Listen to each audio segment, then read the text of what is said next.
Ready হয়েছি, বাইরে কি অবস্থা কিছুই জানি না।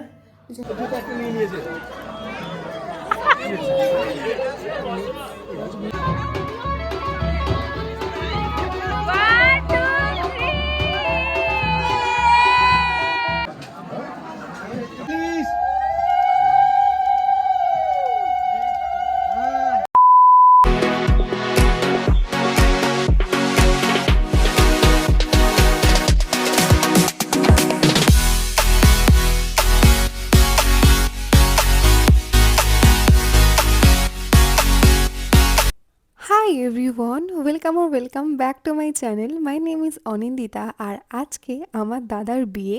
তো আগের ব্লগে তোমাদের সঙ্গে শেয়ার করেছিলাম যে আমরা এসেছি সুদূর বনগাঁ থেকে শিলিগুড়ি ইসলামপুর আমার দাদার বিয়ের জন্য, কারণ আমার বৌদির বাপের বাড়ি এইখানেই, তো বিয়েটা এখান থেকেই হচ্ছে।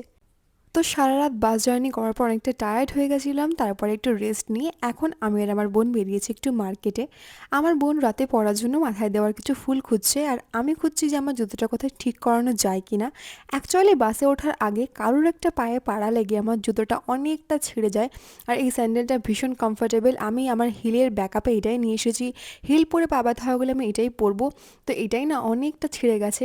আর লাকিলি ফুলের দোকানে একদম উল্টো দিকে একজন ছিলেন যিনি আমার জুতোটা ঠিক করে দিলেন। তারপরে চলে এলাম হোটেলে, আর এখন আমরা যাচ্ছি লাঞ্চ করতে বৌদিদের বাড়িতে।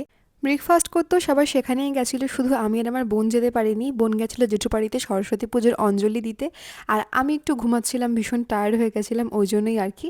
তো যাই হোক, এখন রেডি হয়ে আমরা বেরোবো।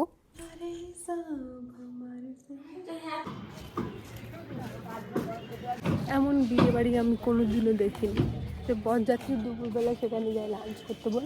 প্রথমবার দেখলাম যে সকালে ব্রেকফাস্টও ওই বাড়ি হচ্ছে, লাঞ্চ ডিনার সব বাজরং বাড়ি। লাঞ্চ করে আমরা চলে এসেছি, আর এখানে হবে বিয়ে, ডেকোরেশন এখনও চলছে। আর এই জায়গাটা হলো যেই হোটেলে আমাদের বরযাত্রীরা সবাই রয়েছি তারই গ্রাউন্ড ফ্লোরে। আর আমাদের রুমের থেকে তো একদমই পাশে রিসেপশনের বাঁদিকে মণ্ডপ আর ডান দিকে আমাদের রুম। তো যাই হোক, খাওয়া দাওয়া তো হয়ে গেছে, এবার রেস্ট নিয়ে রেডি হতে হবে। হাই এভরিওয়ান, সো ফাইনালি এখন হচ্ছে আমরা রেডি হব। আমি বসে গেছি এখানে, এখন 4টে একটু বেশি বাজে।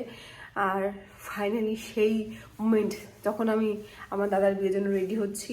তো এখানে না একটা ভালো একটা আয়না আছে, তো আমি ডিসাইড করেছি আমি চুল টুল বেঁধে মেকআপটা ওখানে বসে হয়তো করবো, বা চুলটা তাড়াতাড়ি করে একটু বেঁধে নিয়ে একটু শ্যুট করে নিয়ে তারপরে আমি যা কমফোর্টেবলভাবে মেকআপ করবো। তো তখন দেখা যাক কী করা যায়। আর এটা একটা গেট রেডি উইথ মি আলাদা করে পোস্ট করব, so stay tune for that, বা হয়তো ওটা আগেই পোস্ট করে দেবো, দেখা যাক। ফাইনালি অনেক কষ্টে 3 ঘন্টা পর রেডি হয়েছি। বাইরে কি অবস্থা কিছুই জানি না, পিছনে যে মেজো। আর আমার মনে হচ্ছে আমি অনেক সেজে ফেলেছি। হ্যাঁ, আমি এরকম সাজি না তো এত বেশি, মানে সাজি ভিডিও করার জন্য, বাইরে তো যাই না। মনে হচ্ছে আমি জনমির সাজিয়েছি। বাট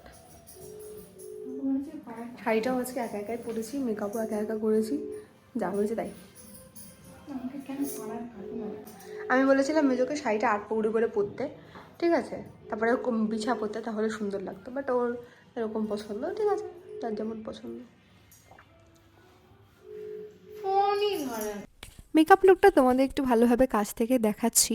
আর এটার পুরো গেট রেডি উইথ মি আমি ফেসবুক, ইনস্টা, ইউটিউব সব জায়গায় পোস্ট করেছি। বাট তোমরা ফেসবুক আর ইনস্টাগ্রামে দেখলাম খুবই ভালোবাসা দিয়েছো, তার জন্য অনেক অনেক থ্যাংক ইউ। রেডি তো হয়ে গেছিলাম, বাট বাইরে বেরোতে বড্ড লজ্জা করছিল। তো আমি আর আমার বোন অনেক হেজিটেশন নিয়ে ফাইনালি বেরোলাম। বেরিয়ে দেখলাম কেউই আসেনি, একমাত্র বৌদি রেডি হয়ে চলে এসেছে। আর বৌদিকে তো দেখতে খুবই সুন্দর লাগছে, একদম ট্রেডিশনাল বেঙ্গলি ব্রাইড। তো বৌদির চলছিল ওইদিকে ফটোশ্যুট, তো ভাবলাম আমরাও কিছু হালকা পাতলা ক্লিপস অ্যাড করে নিই। এটা হচ্ছে আমার ফুল লুক। আমি এই শাড়িটা কিনেছি ইন্ডিয়ান সিল্ক হাউস এজেন্সির থেকে। এটা একটা মাশরু বেনারসি, বেশ গর্জিয়াস দেখতে। লজ্জা লাগে লোকের মধ্যে, আমার মধ্যে মুখের সামনে ক্যামেরা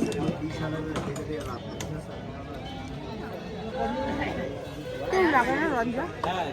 স্টার্টার খাওয়ার পরপর দেখলাম যে দাদাও বেরিয়ে এসে। আমার দাদার হচ্ছে দুদিকে রয়েছে আমার বড় জেঠু, আমার মনি কাকা, আর বড় জেঠুর পাশে দাঁড়িয়ে রয়েছে ওটা হচ্ছে আমার বাবা। তো আমরা সবাই বেরিয়ে এসে বাইরে বসলাম। আর অনেস্টলি আমার না প্রচণ্ড উইয়ার্ড ফিল হচ্ছিলো, কারণ এত কারোর ক্লোজের বিয়ে আমি কখনো অ্যাটেন্ড করিনি। সেখানে হঠাৎ করে না ঠিক কী করে কী করবো, সোশ্যালাইজ করবো, বড্ড মানে কেমন লাগছিলো। আমার মাও এদিকে যায়নি, অনেকটা দূরের রাস্তা বলে। তো আমি আর আমার বোন দুজনে ছিলাম দুজনের সঙ্গী। আর ওখানে না অনেকেই আছেন যারা পাশ দিয়ে যাচ্ছিল আর এরকম ফিসফিস করে বলছিল যে এই দুটো না ননদ, এই দুটো ওর ননদ। আমার না এত উইয়ার্ড লাগছিল যে জীবনে কেমন এক ধাক্কায় ননদ হয়ে গেলাম বুঝতে পারলাম না। বাট যাই হোক, আমি আমার বোনকে আর ভাইকে বললাম যে চল আমরা খাওয়া দাওয়া করে নিই, 9:30 অলরেডি বেজে গেছে, 10টার থেকে বিয়ের লগ্ন শুরু। আর আমি চাই না একটা মোমেন্টও মিস করতে। তো আমরা খাওয়া দাওয়া করে চলে এলাম। আর এসে দেখলাম দাদা অলরেডি এখানে বসে পড়েছে, কিছু একটা মন্ত্র পড়া বা সামথিং কিছু হচ্ছিল, আমি ভালো জানি না। আর এই দেখে দেখি হঠাৎ করে বৌদির একটা বোন আছে, ও দাদার একটা জুতো নিয়ে নিয়েছে আর একটা জুতো আমি নিয়েছি, দুজনে মিলে দুটো জুতো নিয়েছি।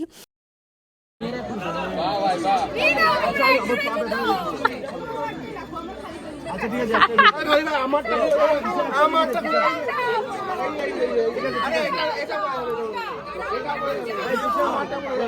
কি করলি? ওই টাইমে না ভীষণই হাসি পাচ্ছিল। আর আমি না বিশ্বাস হচ্ছে না যে আমি নাকি আমার দাদার জুতো বগলে নিয়ে ঘুরছি, মানে এমনিতে তো আমি পা দিয়েও সরাই না, আর দুটো টাকার জন্য এভাবে ঘুরতে হচ্ছে। যাই হোক, তো এদিকে বৌদিও চলে এসছে। আর আমি এত কাছের থেকে কোনো দিনও কারোর বিয়ে দেখিনি, তো আমার এক্সাইটমেন্টটা একটু বেশিই ছিল, তার উপরে আবার আমার দাদার বিয়ে।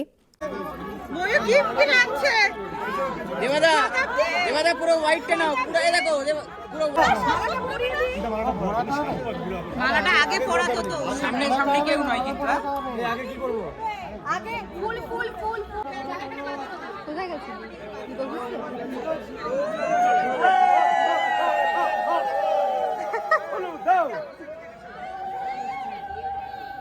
প্রবাসার ঘুরবে না, প্রবাসার না ঘুরবে না। শঙ্খ নেই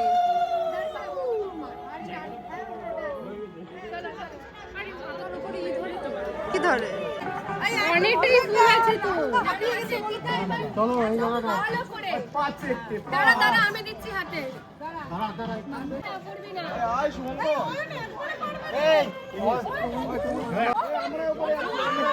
এই ক্যামেরা ক্যামেরা ক্যামেরা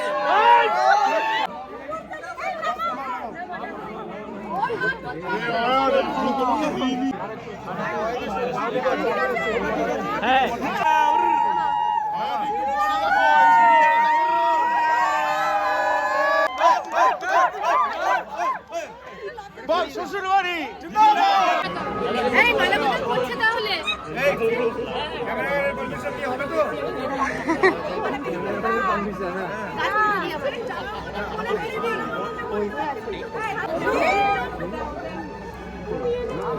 তো হ্যাঁ হ্যাঁ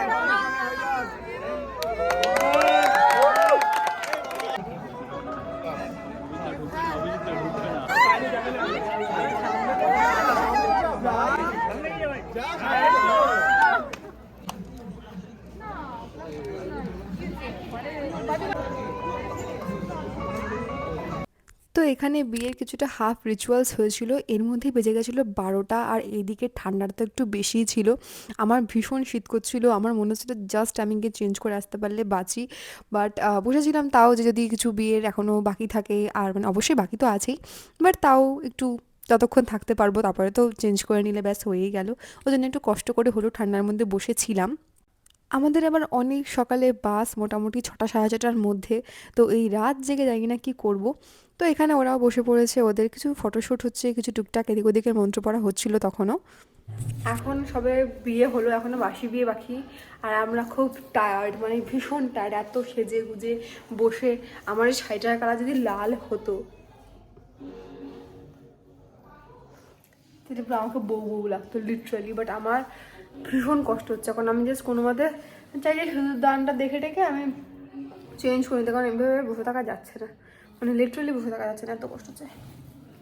কি কষ্ট। ওই যে মেয়ে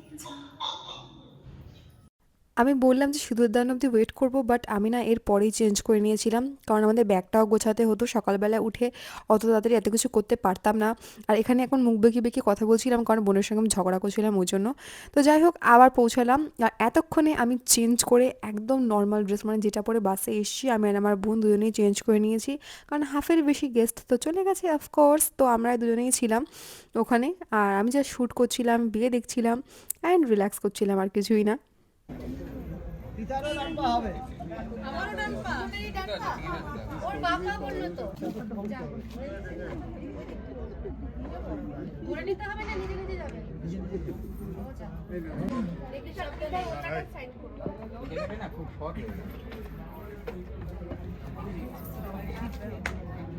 তো বিয়ে এখন প্রায় শেষের দিকে, ওই জাস্ট সিঁদুরদানটাই বাকি। আর আমি তো ভীষণ এক্সাইটেড ছিলাম যে ফাইনালি আমার দাদার বিয়ে হচ্ছে। তো আমি ছিলাম ভীষণই হ্যাপি অ্যান্ড তার সঙ্গে ভীষণ ভীষণ এক্সাইটেড।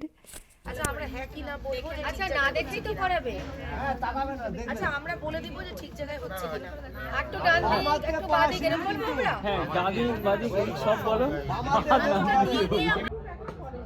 না না দাঁড়াতে হবে না ও এবার নিচে পড়ো দাঁড়া আগে টানবে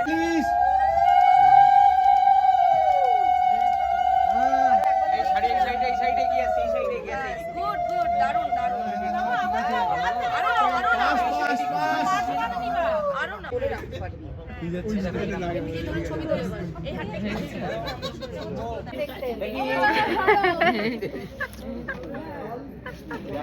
দেখো দেখো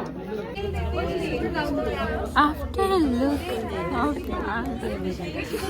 কি টায়ার্ড হয়ে গেছে আমার তো ডলো ডলো উঠছে না উঠেছে অনেকটাই উঠেছে কাজলটা যাও আমরা এইরকম ভাবেই শেষ পর্যন্ত এইভাবেই বিয়ে দেখলাম, লাস্ট অব্দি এইভাবেই দেখতো। আমার খুব মজা এসছে, ওর খুব মজা, ও তাড়াতাড়ি বিয়ে করে নেবে। ধাত্রী first time my life I witness wedding ritual শেষের ফালতু কথা। তো বিয়ে জাস্ট শেষ হলো, আর টুকটাক কিছু রিচুয়ালস বাকি আছে। বিয়ে হতে কিন্তু বেশিক্ষণ সময় লাগে না, মেন যে ব্যাপারটা হতে আই থিঙ্ক ঘন্টা দেড় দুয়েক মতন লাগে।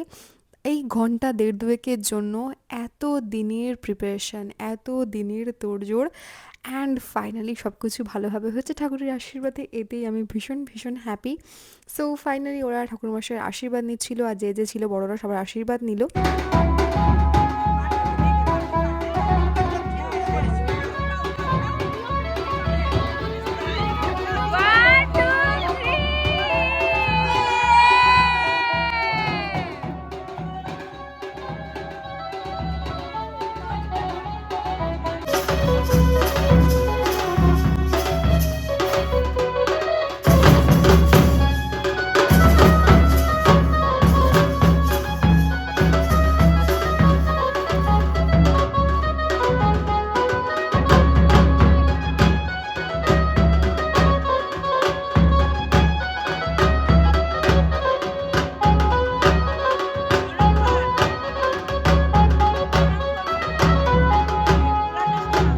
এখন বাজে ভোর 5:30, বিয়ে শেষ হয়ে গেছে অনেকক্ষণ আগেই, মোটামুটি ওই 3টের দিকেই।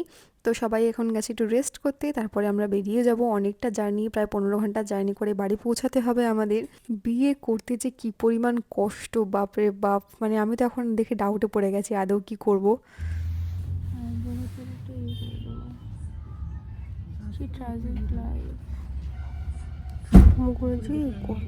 ঢুকে গেছে। আমি একটু বলি ব্লগে দেবে তো। আমাদের গাড়ির পাংচার হয়েছে প্রায় 8:53 না কটার সময়, এখন বাজে 10:22। আমরা এখনো গ্যারেজ মনে হয় সবে খুঁজে পেয়েছে, কিন্তু এখনো সারার কোনো নামগন্ধ আমি পাচ্ছি না। আর মাথা ধরে গেছে ব্যথায়, খাবো। তো আমরা এখন এই জায়গায় লাঞ্চ করার জন্য দাঁড়িয়েছি, আর বাড়িতে পৌঁছেছি আমরা আজকে রাত 12:40-এর সময়। তো যাই হোক, আজকের ভিডিওটা এই পর্যন্ত। রিসেপশনের ব্লগ খুব তাড়াতাড়ি আসছে। এই ভিডিওটা ভালো লাগলে লাইক শেয়ার সাবস্ক্রাইব করে দিও। দেখাবে পরের ভিডিওতে। Till then keep watching.